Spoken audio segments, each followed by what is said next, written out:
2 weeks ago, my son moved into his new house. I decided to bring them a housewarming gift. But just as I reached the door, his neighbor ran out and shouted, "Don't go in. I have to tell you something." 5 minutes later, the police arrived. But before I continue, check if you've already subscribed to the channel and share in the comments where you are watching us from. We would love to know how far our revenge stories reach. I am Carol. I am 65 years old. Today, I came to visit my son and his wife.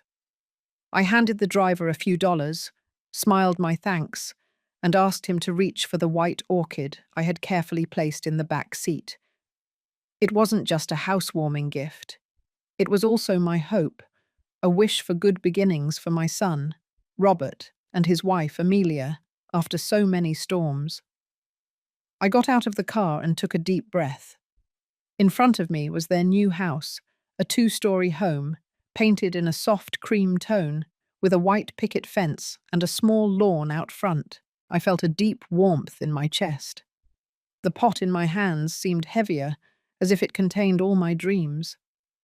I was about to push the wooden door, which still smelled of fresh paint, when a man from the house across the street, an elderly gentleman dressed in worn gardening clothes, ran toward me. He looked agitated, his face full of wrinkles marked by worry, and sweat beaded on his forehead despite the cool weather. "Stop! Ma'am, don't go in there."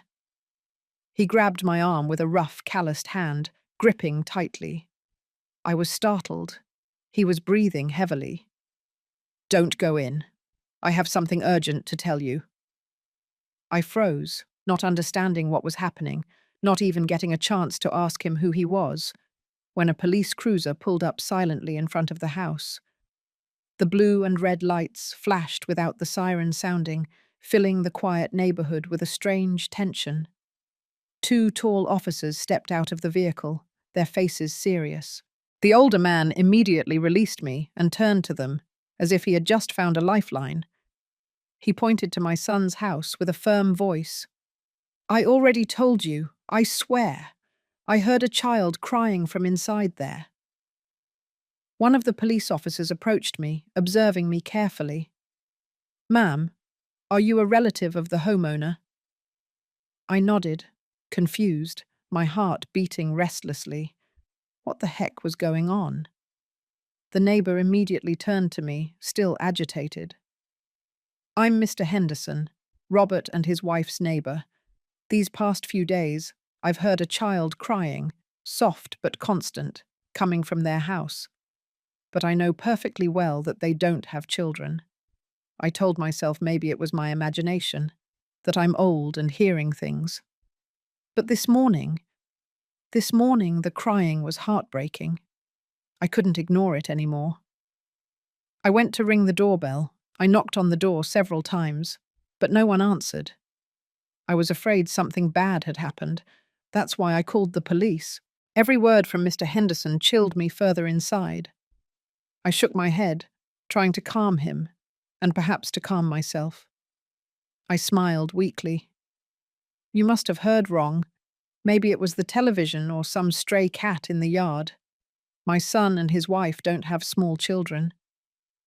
I said the last sentence firmly, like an indisputable truth, because more than anyone, I knew the pain they had suffered.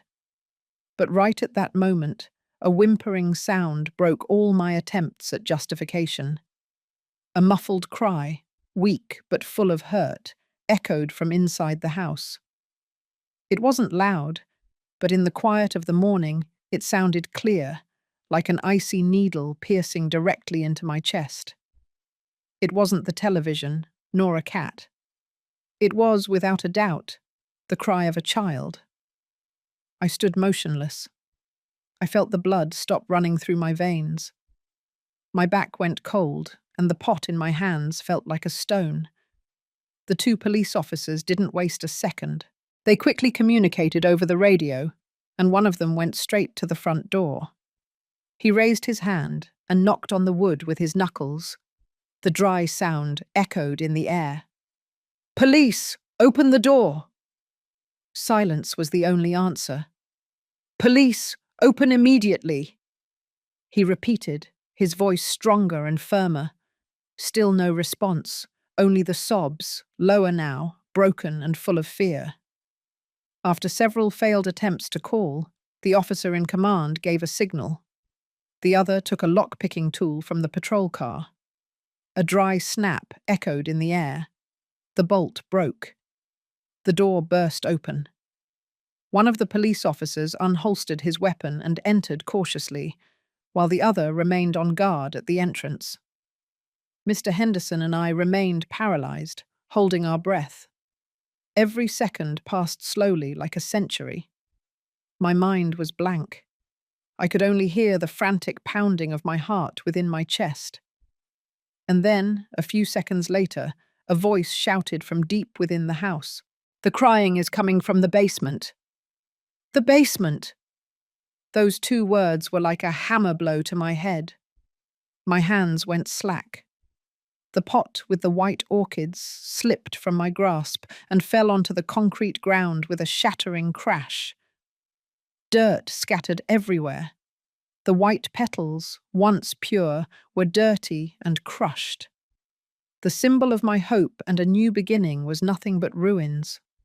That shattering sound seemed to tear down a wall in my mind, pulling me out of that terrifying reality and sinking me into a distant corner of my memories. A place where the image of Amelia, my daughter-in-law, appeared clear and sweet as a dream. I was a widow, and alone, I strived to raise Robert, my only son, until he was a man. My life passed quietly and somewhat solitarily until the day he introduced her to me. I remember that afternoon perfectly. The girl hid shyly behind Robert. Her dark hair fell over her shoulders, her eyes large and clear as an autumn lake, with a touch of shyness but full of warmth. And then she smiled, a smile capable of dispelling any sadness. In that instant, I knew I would love her like a daughter. She stepped forward, clasped her hands respectfully over her chest, and said in a soft, sincere voice, "Good afternoon, Mum." That word, Mum, so sweet and heartfelt, filled the emptiness that had resided in me for so many years. Since then, my house once again had laughter, meals prepared with care, and one more daughter to look after and love. Their wedding was celebrated on an autumn day, under a sun as golden as honey. When giving her the wedding gift, I took her small hand and slipped onto it. The jade bracelet that had belonged to my mother, a pure and fresh green. I looked into her eyes and said, "From today on, you are not only Robert's wife, you are also my daughter." Amelia didn't answer. She just hugged me. Her fragile body trembled, and I felt her hot tears soaking my shoulder. A year later, during a family dinner, Robert was smiling mysteriously. He handed me a small box with a ribbon. I opened it curiously, and what was inside left me speechless. Tiny knitted white wool booties adorned with a blue ribbon. When I looked up, I saw my two children looking at me with hope. Amelia nodded gently, placing a hand on her belly with tenderness. At that moment, I burst into tears. Not of sadness, but of happiness. A happiness I had waited a lifetime for. The following months were the happiest. I took out my old balls of yarn and began knitting, stitch by stitch, little sweaters, hats, and mittens for my future grandchild. Amelia came often. She snuggled on my lap, stroked her already round belly, and laughed, saying, "Mom, it kicked again. He's definitely going to be a mischief maker." Together we painted the old room, hung white clouds and shining stars, preparing everything to welcome our little angel. But the day that Angel arrived in the world was also the day the gates of hell opened. Robert and I waited in the cold metal chairs in front of the delivery room, while time dragged on, heavy as lead. The ticking of the clock on the wall became the most torturous sound of all. Nurses and doctors went in and out incessantly, their faces tense, without anyone saying a single word. My mother's instinct told me something was very wrong. Finally, after a few hours that seemed like an eternity, an older doctor came out. His face reflected a deep weariness. He looked at us with eyes full of compassion and said that Amelia had suffered a very severe hemorrhage. They had fought with all their strength to save both of them, and they had succeeded. But to save her life, we had to perform a hysterectomy. I am very sorry. His voice grew grave. She will not be able to get pregnant again. Every word was like an invisible blow that shattered the world we had just built. I looked beside me. Robert had collapsed in the chair, covering his face with both hands, his body trembling with silent sobs. I felt an iron hand squeezing my chest. The pain was so intense I could barely breathe. When they allowed us to enter, Amelia lay in bed, pale and weak. She stared intently at the ceiling with empty eyes. But then, when the nurse placed little Lily, red-faced and wrapped in a white blanket, in her arms, a miracle occurred. Amelia's face lit up. The despair disappeared, replaced by an immense love. Trembling, she stroked her daughter's cheek, leaned down and kissed her forehead, whispering a sacred promise. "You are Mommy's only miracle, Lily." From that day on, Amelia dedicated her entire life to Lily. Her world narrowed to her daughter's small body. She cared for her with an almost obsessive devotion. Every breath, every movement of the child made her jump. She hardly ever separated from her. She did everything with her own hands, feeding her, bathing her, singing her to sleep. I used to visit often. I cooked nutritious meals, like chicken noodle soup and comforting meatloaf, for my daughter-in-law and helped her care for the baby. Watching Lily grow day by day, plump, beautiful, with her round cheeks and radiant smile, brought me comfort. I thought that, even though the price had been too high, the miracle called Lily would be enough to heal all the wounds, and that from then on, our family would live in peace. But that peace I thought I had recovered was as fragile as the fog at dawn, and it vanished as soon as tragedy reappeared. It was a Saturday afternoon. I was in the kitchen kneading dough for biscuits when the phone rang. Seeing Robert's name, I smiled, thinking of joking with him and asking if he wanted to come over for a piece. But the sound on the other end of the line made my world collapse. It wasn't his usual voice, but a broken, desperate sob. "Mom! Mom!" he called me, his voice shattered. "Lily, the child." Only those words were enough for the ground to move beneath my feet. I didn't ask anything else. I just grabbed my coat and ran out. All the way to the hospital, only my son's sobs echoed in my head. I found them in the waiting room, outside the emergency department. Robert was hunched over, his face in his hands, his shoulders trembling non-stop. And Amelia was motionless beside him, sitting upright, her hands in her lap. She wore an impeccable white dress, now stained red, like a sinister flower blooming on snow. Her eyes were fixed on the operating room door, empty, soulless. She wasn't crying. She wasn't speaking, as if someone had ripped the spirit from her body. Robert lifted his head, his swollen red eyes looking at me full of guilt. Between sobs, with broken words, he began to tell me. When the family was strolling through the park, Lily saw a colourful ice cream truck across the street and shouted excitedly that she wanted one. In the instant, Amelia turned around to look for her purse. Just a brief moment, like a blink, Lily's small hand slipped from her mother's. The girl ran into the street, still smiling. A large truck couldn't stop in time. Everything happened too fast, too cruel, snatching the little angel from our family. At the funeral, Amelia didn't cry. Among the choked sobs of the relatives, She just stood still next to the small white coffin, like a statue carved in ice. Her gaze no longer settled on anything, lost in a place where only she and an impossible pain existed. The following days, she shut herself in Lily's room. The room we once decorated with joy became a mausoleum of memories. She sat on the floor, hugging the child's worn teddy bear, without eating, without drinking, without speaking a word. Robert had to go back to work after 1 week. He did so with a broken heart and constant fear. Fearing that his wife would do something terrible while alone, I packed some clothes and moved in with them. I cooked soup, like a warm clam chowder, brought it to her room, and patiently fed her spoonful by spoonful, as if she were a small child. Every night I heard her choked sobs, a soul-breaking sound that came from behind the door. I would go in, hug her, let her cry on my shoulder, but I didn't say anything.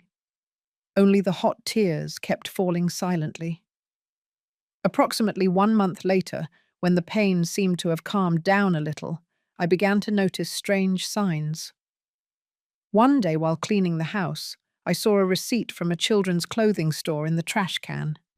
A pink princess dress, sized for a 5-year-old girl. I felt a knot in my chest. Lily died before she turned 4. When I asked her, Amelia lowered her head and mumbled that she had bought it to donate to an orphanage. Her explanation sounded reasonable, but my instinct told me something wasn't right. Until one day, the neighbor rang the doorbell. Her face showed discomfort and fear.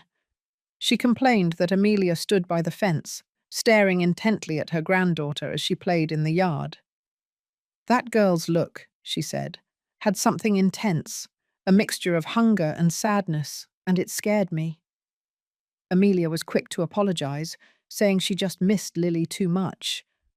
I had to speak carefully with the neighbor so that she wouldn't make a bigger deal of the matter. But the tension reached its peak late one night. Passing by Lily's room, I saw that the door was ajar and a faint light was coming from inside. I looked in curiously, and what I saw chilled my blood. Amelia was sitting in the rocking chair that Robert had bought for rocking the baby to sleep. Her arms moved gently, cradling the emptiness in front of her chest, and her lips were singing a lullaby, the same one she used to sing to Lily every night. That familiar melody, now echoing in an empty room, sounded like a ghostly echo, sad and chilling. I couldn't sleep that night. Fear was crushing my heart. At dawn, I called Robert and told him everything. At first, he dismissed it. He said I worried too much, that Amelia was just dealing with her grief in her own way. But when I mentioned the lullaby in the empty room, he was silent for a long time on the other end of the line. I held back my tears. My voice trembled. "Son, we have to take her to see a therapist. I'm afraid she can't take it anymore." At first, Amelia reacted with fury. She shouted, saying we thought she was crazy. But in the end, faced with Robert's and my pleas, she agreed to go to therapy. The following months were truly a miracle. Amelia started to look more cheerful. She came out of her room, cleaned the house, cooked delicious things like baked apple pie and barbecue ribs. There was even one day when she invited me to go shopping and picked out a new scarf for me with her own hands. I was moved to tears, silently thanking heaven for giving me back the sweet daughter-in-law I once had. I truly believed that finally, she had been strong enough to climb out of the abyss. Seeing her stable, I decided to return to my own house to give them back their private space as a couple. Before leaving, I hugged her tight and said, "If anything happens, call me immediately." She smiled, a genuine smile after so many days, and nodded. 1 month later, Robert called me on the phone. This time, his voice on the other end of the line wasn't of crying, but of joy and enthusiasm. "Mom, we moved 2 weeks ago. We found a place in the suburbs, very quiet. Amelia says the fresh air out there makes her feel better. Hearing that, my heart filled with hope. A new beginning, a new home to leave the painful memories behind. I was so happy for them that I decided to give them a surprise. I went to buy a pot of white orchids, Amelia's favourite flower, and packed it carefully to take as a housewarming gift. I didn't know that the surprise I wanted to give them, that pot full of hope, would be what would push me to cross the threshold into a hell I never could have imagined. "Ma'am, are you all right?" A worried voice pulled me out of the abyss of memories. I blinked, and the tragic image of Lily faded, leaving only the broken remains on the ground and the withered orchid petals under my feet. A young police officer was kneeling beside me. His hand carefully held my shoulder. "Can you stand up?"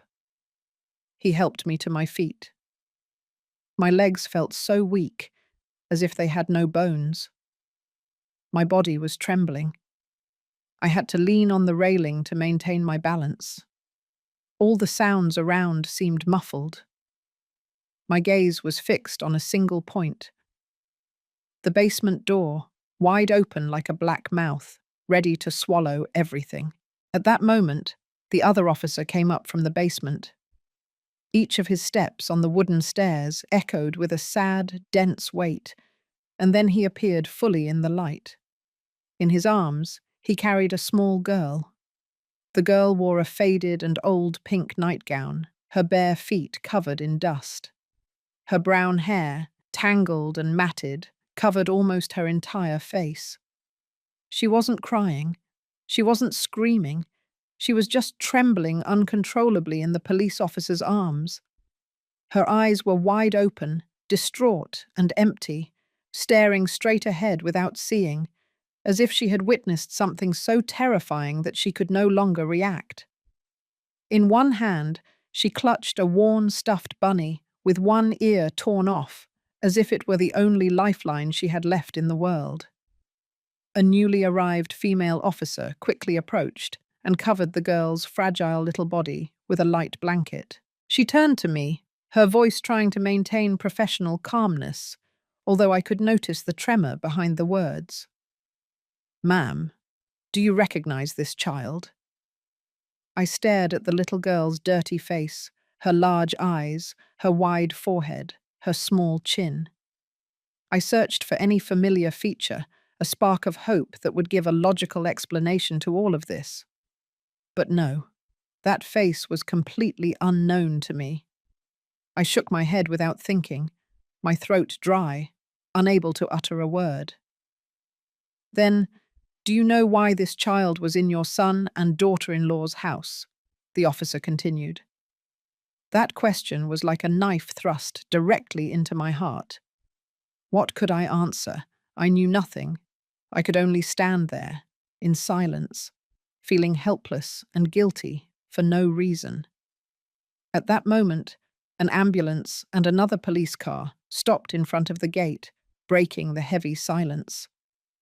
The officer in command signaled his team to continue searching the entire house. Minutes later, another voice echoed from the basement, firm and cold, informing his superior. "Sir, down here there's a thin mattress on the cement floor, some children's clothing, several boxes of canned food and bottles of water. There is also a plastic potty. Everything indicates that someone has been living here for quite some time." Every word he said was like an invisible punch directly to my head. Those phrases combined painted a terrifying picture of confinement, of a life deprived of sunlight. This was not an accident. It was something planned with intent. The female officer tried to talk to the girl, her voice as gentle as she could make it. "What is your name? Don't be afraid, we are going to help you." But the little girl just shook her head vigorously, hiding her face under the blanket, curled up like a wounded animal. They decided to take her to the hospital immediately to check her health and calm her down. The ambulance slowly drove away, taking the terrible newly discovered secret out of that quiet street. I stood motionless, watching the vehicle until it disappeared around the bend. My mind was a whirlwind of unanswered questions. A shiver ran down my spine. Trembling, I took the phone out of my purse and with numb fingers dialed Robert's number. The ringtone sounded, each beep long and slow, devouring the last spark of hope I had left. "The number you have dialed is not available." The cold voice of the voicemail cut off any attempt. My heart sank. Maybe he was in a meeting, I told myself, trying to calm down as I dialed Amelia's number. It rang once, twice, 3 times. The ring continued insistently, prolonged and desperate, piercing the silence of the afternoon. I held my breath, praying that she would answer, that she would give me an explanation, even an absurd one. But after several rings, the phone shut off. No one answered. The silence from both sides of the line became unbearable, and a feeling of terror began to envelop my chest, squeezing my heart tightly. Where were they? Why wasn't either of them answering right now? And the child locked in the basement? Who was she really? The officer in command approached me and Mr. Henderson. His face no longer showed surprise, but the seriousness of someone who fears the worst. In a grave and firm voice, he said, "Ma'am, sir, we need to take your initial statements. Please sit here for a moment." He pointed to the wooden bench on the porch, the same one where I had imagined Robert and Amelia reading together. I walked unsteadily and let myself fall onto the seat. I felt as if all my energy had been drained, leaving me empty. Mr. Henderson sat beside me, his rough gardener's hands intertwined over his knees. The bench creaked slightly, with a sad, melancholy sound. A young police officer took out a notebook and a pen. He sat across from us and began questioning Mr. Henderson first. "Could you tell us in detail what you have seen and heard these past few days, sir?" The man cleared his throat, his gaze lost on the open door of the house, as if trying to piece together a strange puzzle. "It all started a little over 1 week ago, just after Robert and his wife moved in.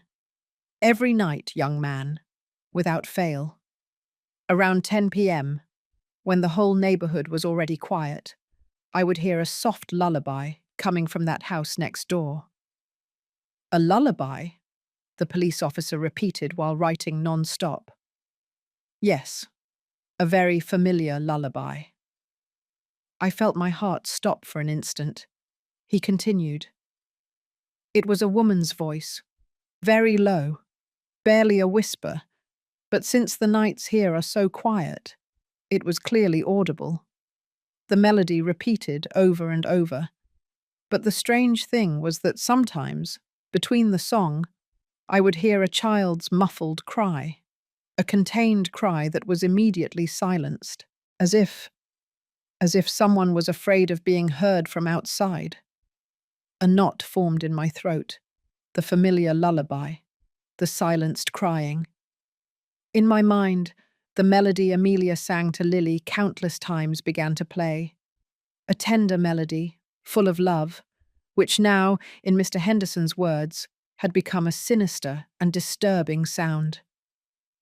"A few days ago," he continued, pulling me out of my thoughts, "I saw the young man, Robert, arrive home.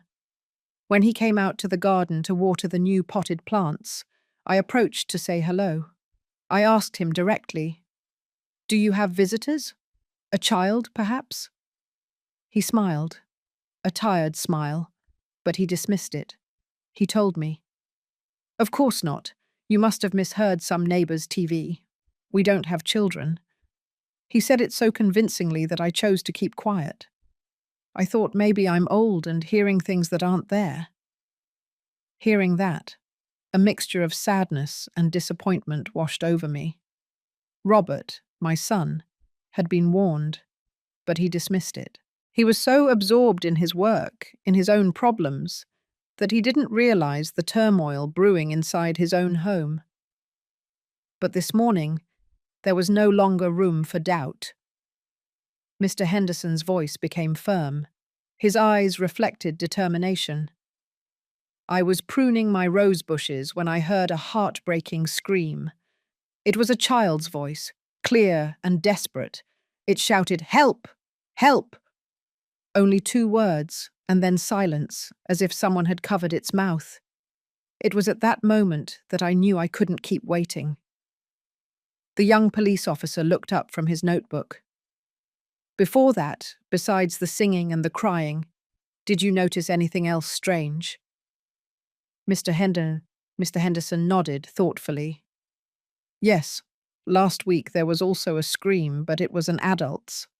Amelia's voice. A high-pitched scream full of fear. I was worried. I thought they were arguing, or that there was a burglar. So I asked an officer who patrols around here to go check it out. I held my breath. She opened the door herself, he recounted. She looked calm. She even smiled and said, "Oh, I'm sorry for scaring you, sir. I saw a huge cockroach, and I started screaming." She said it very naturally, but there was something odd. She stood right in the doorway. She only partially opened the door, without letting anyone see inside. Since there were no signs of trouble, the officer left. Mr. Henderson's testimony ended. I remembered that Amelia had always been terrified of insects. Her explanation sounded perfect. But now, in this context, that perfection was the most unsettling thing. It was a carefully planned lie. Mr. Henderson looked at me. His eyes no longer showed fright, but pity, understanding, and an unmovable conviction. He spoke softly, but loud enough for the police officer and me to hear him. "I know that something very strange is happening in that house, ma'am. An old man's intuition is never wrong." The officer in command politely thanked him and allowed him to leave. He nodded. He cast a look full of compassion at me and slowly crossed the street, his steps heavy. The small street returned to a terrifying silence. Only I remained, a few police officers who continued to search the place, and a horrible truth that was still hidden behind a veil of mystery. I sat alone on the porch swing. It swayed gently with the wind, emitting a sad, mournful creak, like the sigh of the house itself. Every detail of Mr. Henderson's story was stabbing into my mind like fragments of glass, sharp and painful. The lullaby, the silenced crying, the lie about the cockroach, and the desperate scream for help. Everything mingled in a chaotic whirlwind that destroyed any faith, any hope I had tried to maintain. I thought Amelia had overcome it, but maybe she never truly managed to escape the ghost of the past. She was only dragging us deeper into it. At that moment, the young police officer who had accompanied the girl to the ambulance returned. He walked quickly, with long, decisive strides, his face much more serious than before. He didn't say anything. He went straight to the officer in command who was near the door and showed him something on his tablet screen. The commander squinted. He observed attentively. I noticed a small twitch on his face before he looked up and stared directly at me. His gaze was no longer professional or distant, but a strange mixture of determination, compassion, and something that resembled a warning. He didn't say a word. He just gestured with his head for the young police officer to speak to me. The officer approached me, and each of his steps felt like a crushing weight on my chest. He stopped in front of me. He took a deep breath, seeking courage. His voice trembled slightly, as if carefully choosing the least cruel words possible. "Ma'am, we have just cross-referenced the information from the hospital." He paused. "The child found in the basement matches a report of a missing minor." My ears were ringing. All sound around me faded. I only heard the frantic pounding of my heart. "Missing?" He continued, and this time every word sounded clear, heavy, like hammer blows on my shattered soul. "The girl's name is Chloe Miller. She is 5 years old. The disappearance report was filed exactly 2 weeks ago in the city's Central Park. 2 weeks. That number pierced me like a thorn. 2 weeks. Exactly the amount of time since Robert had happily told me they had moved into this house. Exactly the amount of time that I, naively, believed they were starting a new life. But that new beginning had been built upon the end of another family. The young police officer seemed to read the horror in my eyes. He asked cautiously, trying to maintain objectivity in his voice, "Ma'am, is it true that your son and daughter-in-law moved here around that date?" I couldn't answer. My throat felt closed, as if someone was squeezing it. I could only nod faintly, an almost imperceptible movement, but as heavy as a confession. "We have contacted the girl, Chloe's biological parents," he added with a compassionate tone upon seeing my state. "They are on their way to the hospital. They have been searching for their daughter tirelessly for 2 weeks. They were on the verge of madness." Every word of his painted the tragic picture of another family more strongly, a family I didn't know, but whose destiny was now intertwined with mine by a thread of guilt and horror. After a deathly silence, the young police officer's voice became firm, solemn, charged with the full weight of the law. "Ma'am, with the evidence found at the scene and the witnesses' statements, we have sufficient grounds to issue an arrest warrant for Mrs. Amelia Vega for the crime of child kidnapping. Your son, Mr. Robert Torres, will also be summoned for questioning as an involved person, possibly as an accomplice." That phrase fell like a lightning bolt, tearing the already grey sky that weighed over my head. Arrest Amelia. Investigate Robert. Accomplice. Those words were like poisoned daggers stabbing my heart. My legs gave way. I could no longer remain sitting on the rocking chair. My entire body collapsed, falling onto the cold stone steps. The world around me began to spin, to wobble. Amelia, my sweet and kind daughter-in-law, the girl I loved so much, a kidnapper. Robert, my only son, whom I dedicated my whole life to raising and protecting. An accomplice? No, it couldn't be. A silent no screamed inside my mind. There had to be a terrible mistake, a cruel coincidence. My daughter-in-law was just a desperate mother.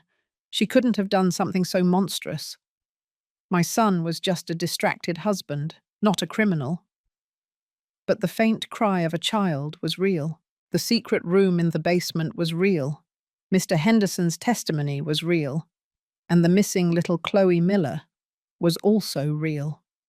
I no longer knew what to believe. The evening began to fall, staining the entire neighborhood with a sad, dull orange hue. I remained sitting on the icy steps, huddled in my thin coat. And then, in the midst of that terrifying silence, a familiar engine was heard. A silver sedan slowly turned the corner. Its headlights drew a stripe of light over the white fence. It was Amelia's car. My heart began to pound loudly, so loud I could hear it reverberating in my ears. I wanted to get up, run, do something, but my legs seemed nailed to the floor. I could only stay there, motionless, watching as the car stopped alongside the house. The door opened. Amelia got out. She looked completely normal. Her hair was pulled back. She wore a cream-colored sweater and jeans. On her lips, she still wore a tired smile after a day out. She stretched and then opened the trunk, pulling out 2 large bags. One full of groceries from the supermarket. I could see the onion stalks and some tomatoes sticking out. The other came from a children's toy store. The logo of a smiling giraffe printed on the bag squeezed my heart. She had just bought food for dinner and a new gift. Just as she turned to head for the door, 2 police officers emerged from the shadows of the porch and blocked her way. "Mrs. Amelia Vega?" The officer's voice was grave and firm. Amelia's smile froze. She blinked, looked at the two uniformed men, and then cast a quick glance at me, still petrified on the steps. Her gaze was full of bewilderment and fear. "Yes, that's me. Is something wrong?"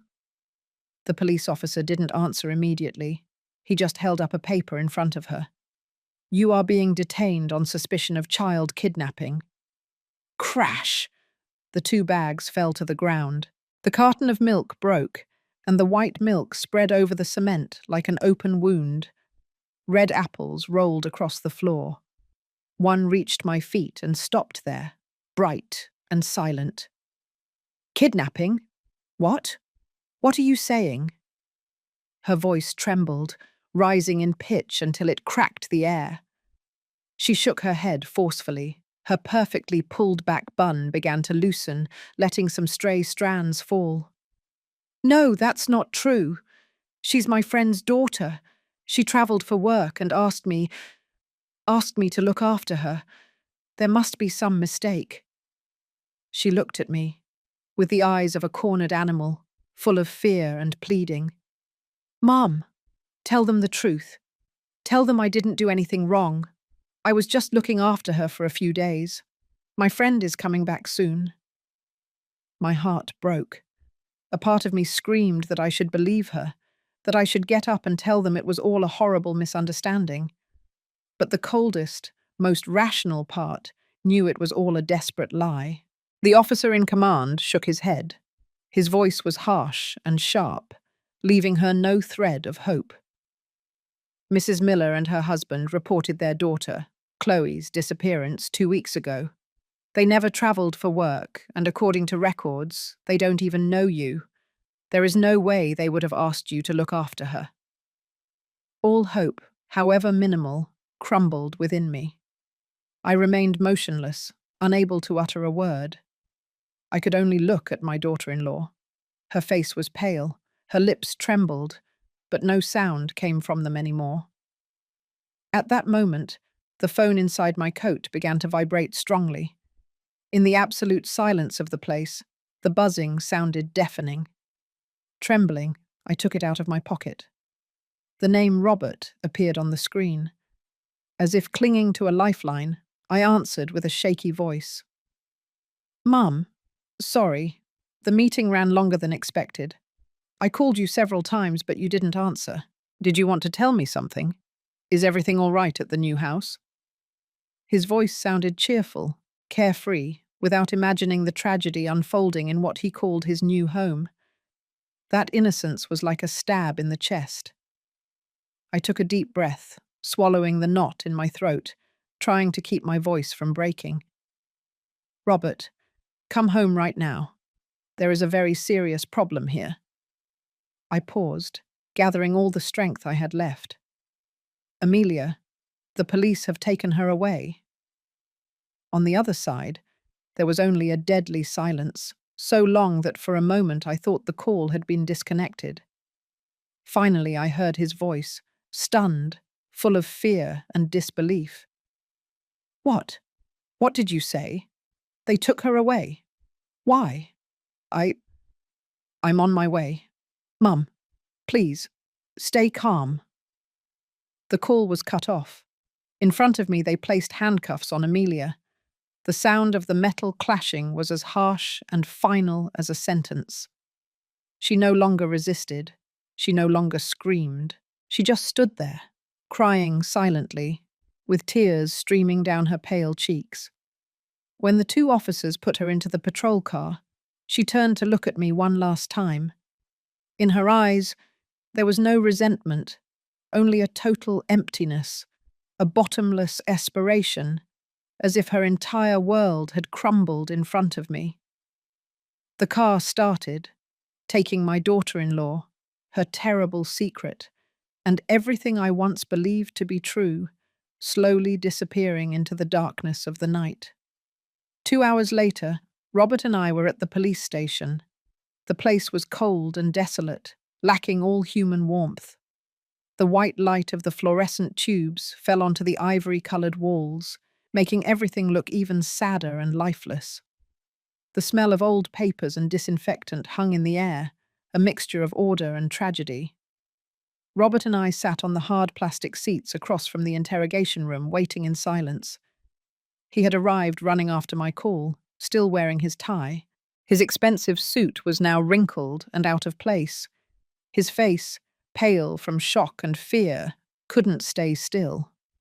He paced back and forth in the narrow hallway, like an animal in a cage, constantly ruffling his hair that was always perfectly styled.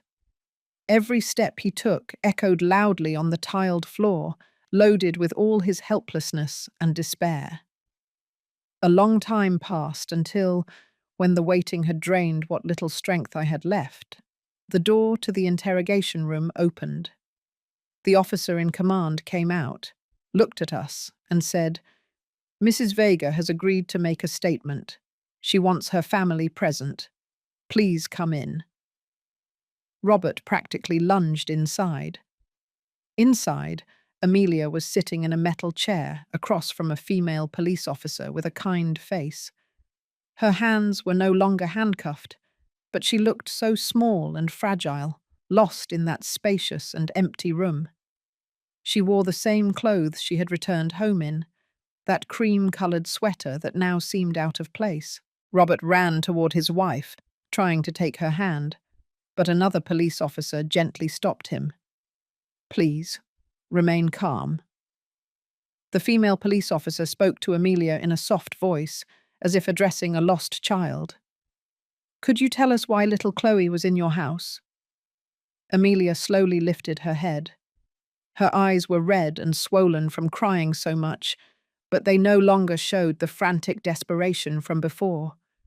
Instead, there was a strange calm, a terrifying silence, like the still surface of a lake. She didn't look at the police officer.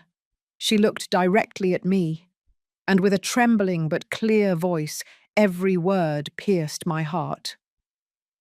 "That child is Lily." The entire room fell into absolute silence. I only heard a buzzing in my ears. "I didn't kidnap anyone," she continued, with an absurd conviction. I just brought my daughter back home. I saw her alone in the park. She was lost. She must have been scared because I wasn't coming to pick her up." Those words, so naive and so crazy, completely shattered Robert's world. My son froze. Then he bent his head over the table, his shoulders shaking in a silent, heartbreaking cry. I felt a sharp pain in my chest, as if something was running through me. She wasn't lying. In her world, in her mind destroyed by pain, that was the truth. Amelia had truly lost herself within her own suffering. Afterward, a therapist was invited to speak with us in another room, while Amelia was taken away.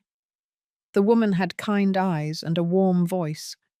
She recounted the testimony of little Chloe once the girl had calmed down at the hospital.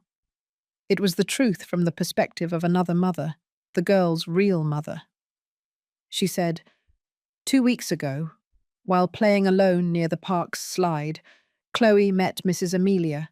She approached her, smiled, and offered her a colourful lollipop, telling her she would take her to buy a very pretty doll, prettier than the one she was holding. Chloe recounted that after finishing the lollipop, she started to feel very drowsy. When she woke up, she was already in a dark and cold room. The therapist continued with a voice full of compassion.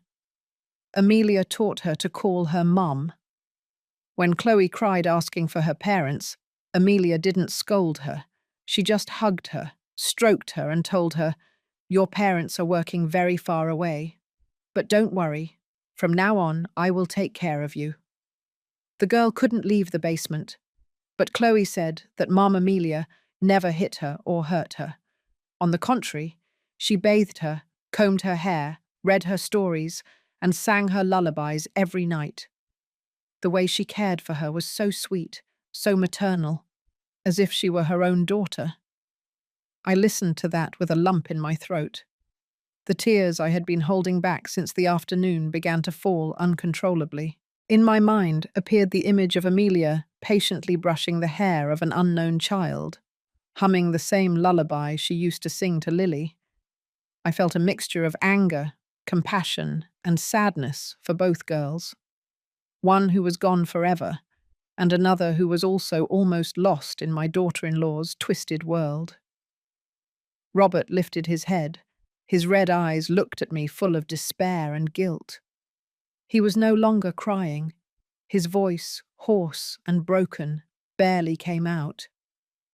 It was my fault. It was all my fault. Mum.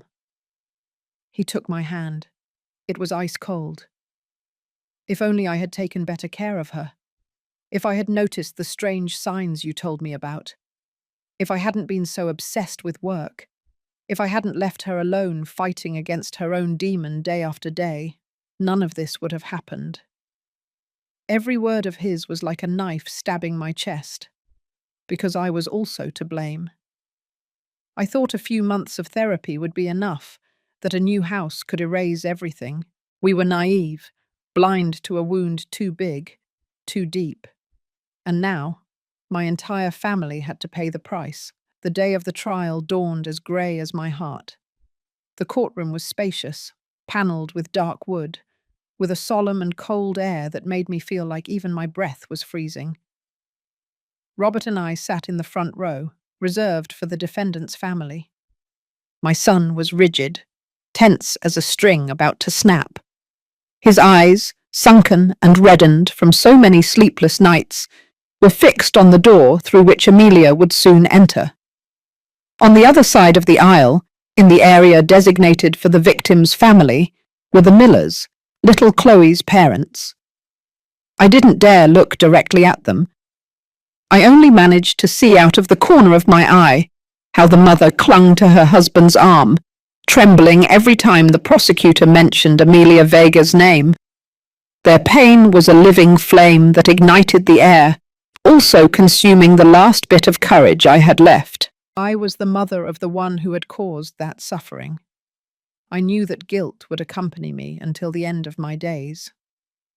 The side door opened. Amelia entered, escorted. My heart stopped. She was no longer the same Amelia I knew. She wore the prison uniform, too large for her fragile and emaciated body. Her black hair, once shiny and long, was now cut short, revealing a pale forehead and hollowed cheeks. There was no colour left on her face, and her eyes, those clear eyes that had moved me so much when I met her, were empty, lost somewhere in the void. She didn't look at us. To her, we no longer existed. The trial began. I listened to the firm voice of the prosecutor accusing, then that of the defense lawyer trying to explain. He showed all the medical reports, the psychological diagnoses. He spoke of the devastating trauma after Lily's death, of the deep depression that had consumed Amelia's mind. He argued that her actions were not born of malice, but of a destroyed mind, incapable of distinguishing between reality and the hallucinations she herself created. That was why she hadn't harmed Chloe. She had cared for her with the sick love of a mother who had lost her child. I squeezed Robert's hand, listening to every word, clinging to the hope of a shred of compassion, of a miracle. Finally, the judge, an older man with a severe face, began to read the sentence. His voice resonated throughout the courtroom, clear and without a single emotion.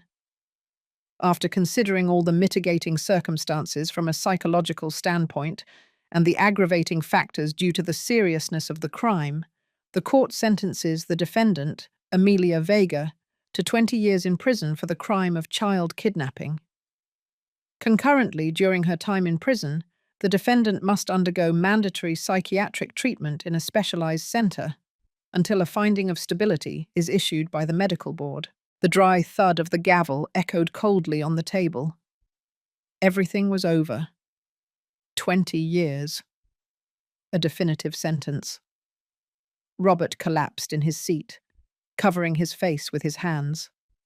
A choked sob, so painful it broke the soul, burst from his chest.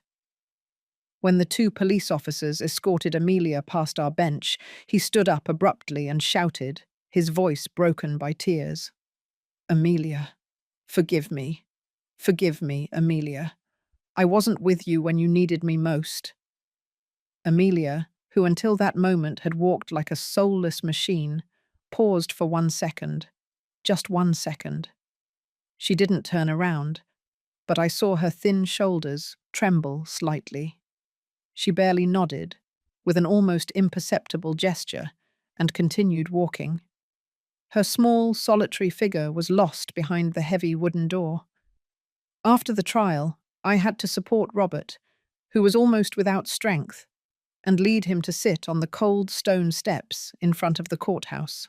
He stayed there, motionless as a statue, with tears silently streaming down his hollowed cheeks. I let him cry, letting out all the pain and regret. A long time passed until his sobs subsided.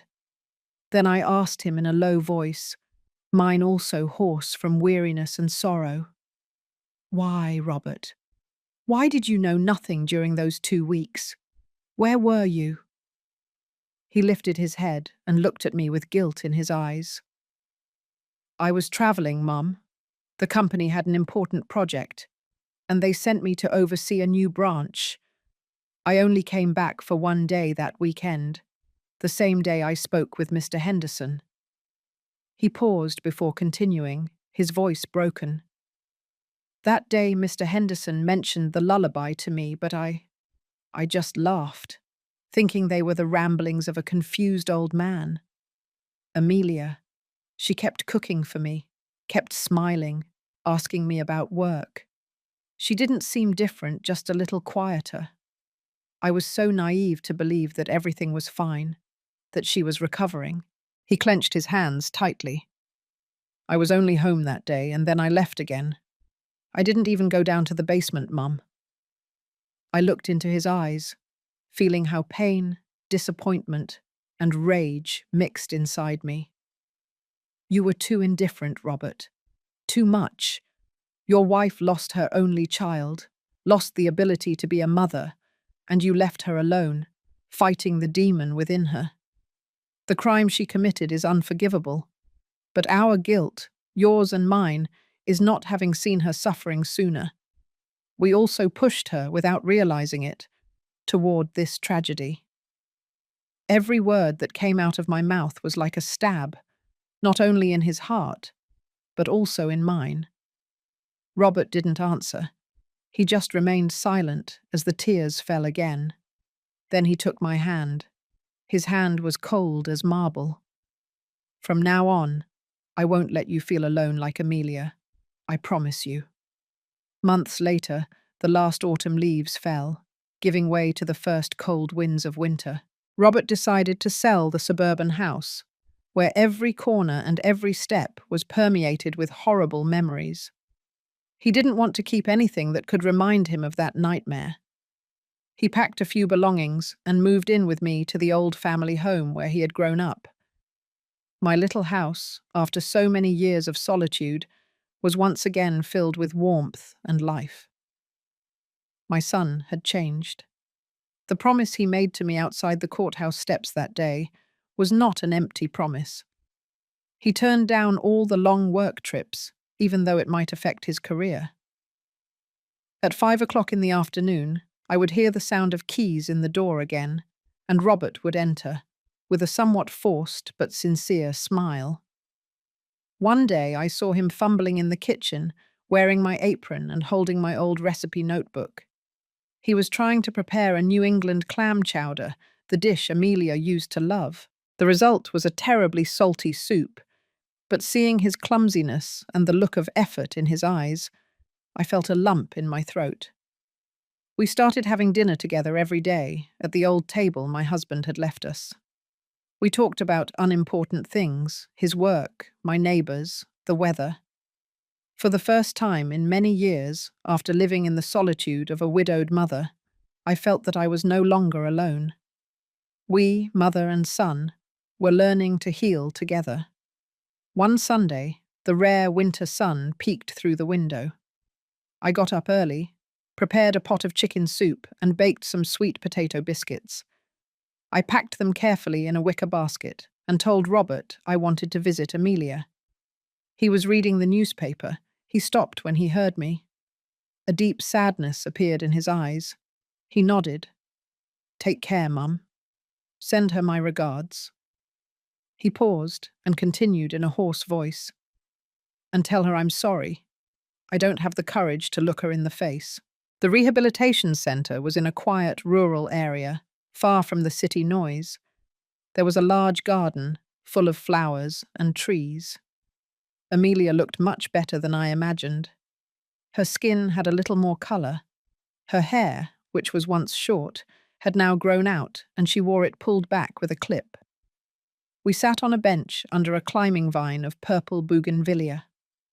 I gave her the basket. She opened it, and upon seeing the still warm container of chicken soup, a weak but real smile appeared on her dry lips. "Mum's is always the best." We remained in silence for a long time, listening only to the murmur of the wind through the leaves. I didn't know where to start, and perhaps neither did she. Suddenly she spoke, in a voice so soft and fragile that I feared it would vanish with the air. "Mum, lately I no longer hear Lily's crying in my dreams." She stared into the void, with clear but lost eyes. Maybe the child has forgiven me." I reached out and took her hand, thin and icy, squeezing it tenderly. The mother's love within me ignited, stronger than any anger or disappointment. "Lily was never angry with you, Amelia," I told her softly. "She just wants her mum to keep living, to be at peace. She wants you to love yourself, just as you loved her." Hearing that, her eyes filled with tears. One drop fell onto the back of her hand, then another, and another. She could no longer hold back. She rested her head on my shoulder and cried inconsolably, like a lost child who finally finds her mother. I hugged her, stroking her trembling back. So we stayed, mother and daughter, crying together. Tears of pain, of regret, and finally of liberation. That afternoon, on the way back home, I asked the driver to take me to the city cemetery. I placed a bouquet of white chrysanthemums on Lily's small grave and lit a candle. The flame flickered, dancing in the afternoon wind, warm and alive. I knelt beside the cold tombstone, stroked my granddaughter's engraved name, and whispered, as if she were there with me. "My dear Lily, your mum has learned to forgive herself, and your dad has also learned to take care of his family instead of getting lost in work. Everything will be all right. From up there, keep watching over your mother and father, please. Grandma will always pray for you." The golden light of the sunset covered the entire cemetery like honey, dispelling the cold and sadness. A gentle breeze passed, causing the leaves of the trees to rustle softly, and amidst that sound, I seemed to hear the clear laughter of a child. For the first time since the tragedy, I felt a strange peace in my heart. From everything I have lived through, I understood that there are wounds that cannot be seen, but are deeper than any scar on the skin. Loss can make one lose oneself, and pain, if not shared, becomes a demon that devours the soul. I couldn't save my daughter-in-law from the abyss of her tragedy, but I learned to forgive. Not to forget, but to free myself and those I love. Because in the end, justice is not only in the verdict of a court, but in the way we face the truth, in how we accept, heal, and move forward, even if the heart has been broken once. The story you have just heard has changed names and places to protect the identity of those involved. We tell this not to judge, but with the hope that someone will listen and pause to reflect. How many mothers are suffering in silence within their own homes? I sincerely wonder. If you were in my place, what would you do? Would you choose silence to keep the peace?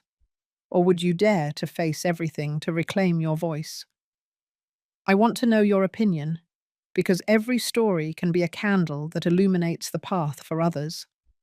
God always blesses, and I am sure that courage will lead us to better days. Now, on the final screen, I will leave two of the channel's most beloved stories.